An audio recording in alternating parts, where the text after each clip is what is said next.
내 나이가 어리고 궁밖의 일을 알지 못하는 탓으로 간사한 무리들이 은밀히 날뛰고 난을 도모하는 싹이 끊이질 않으니 이제 대임을 영의정에게 전하여 주려고 한다. 왕위에 오른 지 3년 만에 어린 왕은 자신의 왕위를 영의정에게 넘겨주었습니다. 당시 영의정은 이미 많은 권력을 지니고 있는 왕의 삼촌 수양대군이었죠. 이후 단종은 상왕이 되어 왕의 문안 인사를 받고 왕과 여러 행사에 참여했습니다. 하지만 그것도 잠시. 단종을 다시 왕으로 만들려는 신하들의 움직임이 발각되어 그는 노산군으로 강봉당하고 영월로 유배를 떠납니다. 손주가 걱정된 외할머니 화산부인 최씨는 노산군이 영월에 도착하자마자 급히 그곳으로 향했는데요. 그곳에는 뒤로는 벽처럼 솟은 가파른 산이, 앞으로는 굽이쳐 흐르는 강이 사람을 가두는 곳 청령포가 있었습니다. 얼마 전까지만 해도 궁궐에서 왕으로 지내던 노산군이 이런 곳에 있는 모습은 외할머니의 눈에 한없이 처량해 보였을 겁니다. 사실 최 씨는 영월에 올 때 용안을 비롯한 여러 무녀와 함께였습니다. 이들은 마을 주민들의 도움을 받아 은밀하게 노산군을 위한 굿을 올렸죠. 그들이 이 굿을 어떤 이유로 행했는지는 알 수 없지만 그 후 벌어진 일을 보면 노산군의 처지가 나아지길 바라는 굿이었던 건 분명해 보입니다. 굿판을 벌인 지 얼마 지나지 않아 어마어마하게 큰 비가 영월을 덮쳤습니다. 그칠 줄 모르는 비에 청령포 앞 서강은 무섭게 불어났고 강물은 노산군이 살던 처소까지 들이닥쳤죠. 뒤늦게 상황을 알아챈 노산군은 부랴부랴 처소에서 나와 청령포를 빠져나가려 했지만 이미 불어난 물은 사납게 흐르며 노산군을 가로막았습니다. 이대로라면... 그때 갑자기 옆에 있던 거대한 소나무 한 그루가 스스로 넘어지며 서강 위로 쓰러집니다.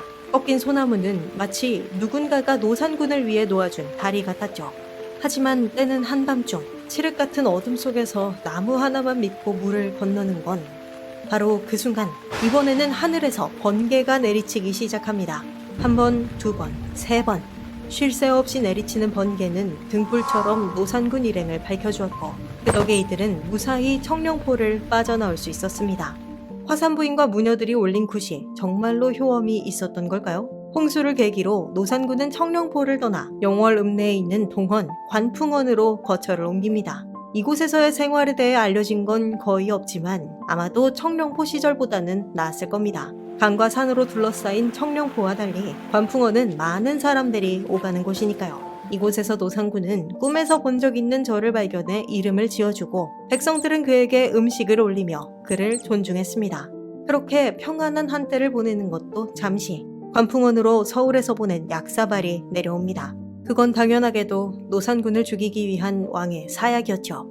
하지만 약을 가져온 그 누구도 노산군에게 약을 먹이지는 못했습니다. 신하들은 한때 나라를 다스렸던 왕을 죽이는 대신 자신이 죽는 것을 택했죠. 그리고 노산군은 그런 상황을 눈치채지 못할 인물이 아니었고요. 나 하나 때문에 희생된 이들이 벌써 며칠한 말인가. 이제 내가 할 수 있는 일은... 노산군은 시중을 들던 하인 복덕을 불렀습니다. 그리고 개고기가 먹고 싶으니 개를 구해오라 말했죠. 나는 방 안에서 개목에 줄을 묶을 테니 너는 밖에서 힘껏 당기기만 하거라. 예, 그 정도야. 이제 당기거라.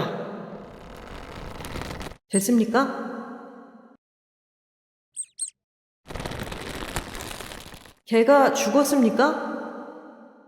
전하, 아직입니까? 자신 때문에 사람들이 죽어가는 것을 견딜 수 없었던 옛 왕은 그렇게 세상을 떠났습니다. 뒤늦게 자신이 한 일을 알게 된 복덕은 온 동네를 돌아다니며 노산군의 승하를 알리고 자신 또한 강물에 몸을 던져 목숨을 끊었죠.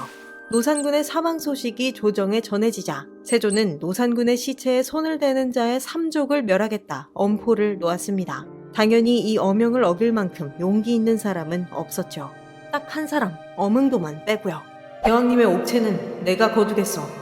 왕의 명령에 복종할 수도 그렇다고 옥체를 방치할 수도 없어 난감해하던 영월의 원님은 곧바로 그에게 일을 맡겼습니다. 아버지의 장례를 위해 마련했던 덧널과 수의를 짊어지고 엄씨는 눈이 소복히 쌓인 능마루를 찾았습니다. 어디에 모셔야 할까? 힘겹게 산을 오르던 그는 앉아서 쉬고 있던 노루를 마주쳤습니다. 물론 노루는 그를 발견하자마자 숲속으로 사라졌지만요. 노루가 쉴 정도면 따뜻한 자리일 테니 여기서 잠시 쉬어야겠군. 얼마의 시간이 흐르고 엄씨는 다시 출발하려고 지게를 매는데 지게가 너무 무거운데요? 아니, 원래도 무겁긴 했는데 지금은 무거워도 너무 무겁습니다. 아무리 힘을 써도 들어올릴 수가 없을 정도로요. 대왕님을 여기에 모시라는 말씀입니까? 엄씨가 이렇게 말하자마자 꿈쩍도 하지 않던 지게는 가벼워지며 땅에서 떨어졌습니다. 마치 그의 말에 대답이라도 하는 것처럼요.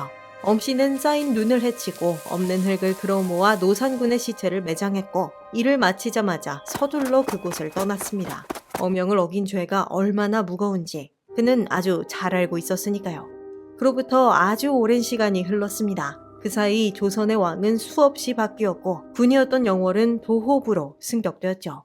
그때쯤이었습니다. 영월에 흉흉한 일이 일어나기 시작한 건요. 왜 우리 마을의 원님이 부임하면 하루를 못 버티고 돌아가실까? 그랬습니다. 아무리 건강하던 사람이라도 영월에 부임한 다음 날에는 시체로 발견되었죠. 그렇게 죽은 원님들의 혼을 기리기 위한 비석이 금강정 앞을 가득 채울 무렵 서울에서 새 원님 박문재가 내려옵니다. 사실 유능한 사람은 아니었어요. 서울에서 할 일 없이 돌아다니던 한량이었죠. 여느 때처럼 이리저리 돌아다니던 그는 우연히 사람들의 대화를 엿들었습니다. 영월에 부사로 가는 사람은 무조건 다음날 죽는데 안 그래도 그것 때문에 영월 부사로 갈 사람이 없어서 난리잖아. 나였으면 무조건 간다. 아무 생각 없이 한 이 말은 흘러 당시 왕 숙종의 귀에 들어가 버렸고 정말 영월 부사로 갈 마음이 있느냐? 예, 제가 그랬었죠. 그럼 자네가 가면 되겠군. 이렇게 된 거예요. 대망의 첫날 밤 동원에 홀로 남아있던 박문재는 문 밖에서 무언가가 덜덜 떠는 듯한 소리를 들었습니다. 그가 성큼성큼 다가가 문을 벌컥 열자 그곳에는 익선관을 쓰고 골룡포를 입은 영락 없는 왕의 모습을 한 귀신이 있었죠. 대왕님, 영월에 부임한 부사들을 죽게 한 귀신의 정체, 그건 한 많은 생을 살다간 노산군이었습니다. 드디어 나를 도와줄 수 있는 이를 만났구려. 그 긴 세월 동안 노산군은 자신의 무덤을 만들어줄 사람을 찾아 헤맸습니다. 하지만 그간 만났던 이들은 그를 보자마자 심장이 멎어버렸기에 노산군의 시신은 그대로 방치될 수밖에 없었죠. 과인이 묻힌 곳은 여기요. 노산군은 박문재를 깊은 산속으로 데려갔습니다. 그대는 이곳을 파헤치지 말고 그저 낙엽을 치우고 봉분만 만들어주면 돼요. 고맙소. 노산군의 홀령이 사라지고 박문재는 홀령이 알려준 자리를 기억한 후 동원으로 돌아갔습니다. 다음날 아침 수의를 든 아전들이 박문재의 방문을 벌컥 열었습니다. 그리고 멀쩡히 살아있는 새 원님을 보고 기겁했죠. 고약한 것들 같으니 너희들은 사람 목숨을 어찌 그리 하찮게 생각하느냐?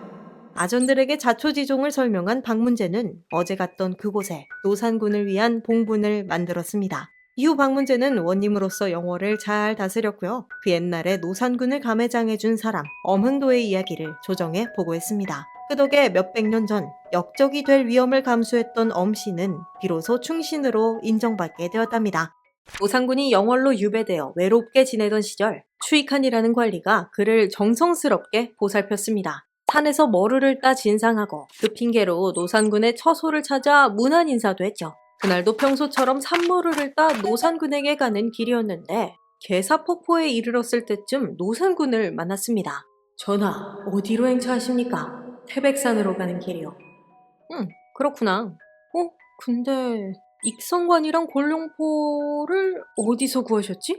불현듯 떠오른 불길한 예감에 추익한은 빠르게 노산군의 처소로 달려갔지만 이미 노산군은 죽어 있었습니다. 추익한이 만난 것은 자결한 노산군의 홀령이 태백산으로 향하는 모습이었던 거죠. 그의 마음속에서만큼은 진짜 왕이었던 노산군이 죽자 추익한은 노산군을 만났던 계사폭포에 몸을 던져 죽었습니다.